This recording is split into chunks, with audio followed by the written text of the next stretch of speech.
नियम है वो नदी का पानी नहीं पिएगा, वो पोखर तालाब का पानी नहीं पीता। चातक पक्षी जो होता है वो पहली वर्षा होती है और उसका जब बिंदु गिरता है उसी का जल पीता है, उसको कहते हैं चातक।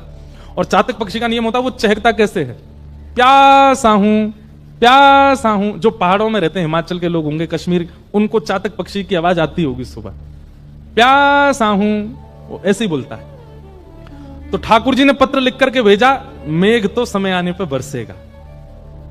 गोसाई जी ने पत्र लिख करके भेजा, मेघ तो समय आने पे बरसेगा, पर चातक अपनी पुकार क्यों छोड़े, चातक तो पुकारेगा।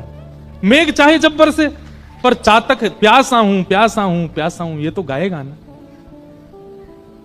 महीनों के लिए ठाकुर जी से दूर कर दिया गोसाई जी को।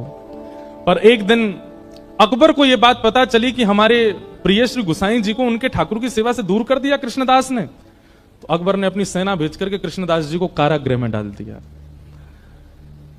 गोसाई जी को फिर से सेवा मिल गई, परंतु गोसाई जी सेवा में तो आ गए, पर उन्होंने प्रण दिया जब तक कृष्णदास मुक्त नहीं किए जाएंगे तब तक हम अन्न जल ग्रहण नहीं करेंगे। अन्न सन पे बैठ गए। कृष्णदास जी मुक्त हुए। कृष्णदास जी को जब ये बात पता चली कि गोसाई जी को मैंने दूर किया ठाकुर जी से, और ये ऐसे प्रेमी कि मैं कारागृह में गया तो इन्होंने अन्न जल का त्याग कर दिया। कृष्णदास जी ने बहुत प्रार्थना करके क्षमा मांगी गोसाई जी से। गोसाई जी बोले नहीं, मुझे सब पता है, ये ठाकुर जी की लीला है, इन्हें बहुत ज्यादा पास कोई रहवे लग जाए तो इनको मन करे या इन्हें दूर करो, या कि प्रेम की बथा ने पहचानो कैसो है। ये मेरे प्रेम की परीक्षा ले रहे थे, मैं जानू ये तुम्हारे मन की इच्छा नहीं थी, ये इनकी इच्छा थी। लाला बड़ो नटखट है हमारो, ऐसे गोसाई जी की। फिर बाद में ऐसी लीला आती है कि कृष्णदास जी को इसका दंड मिला।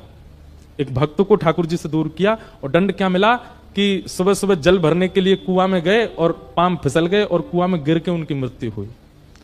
परम भागवत कृष्णदास, हम मानते हैं कि उन्होंने आचार्य अपराध किया था और उसका दंड उनको मिला कि उनकी मृत्यु सहज नहीं हुई, सरल नहीं हुई।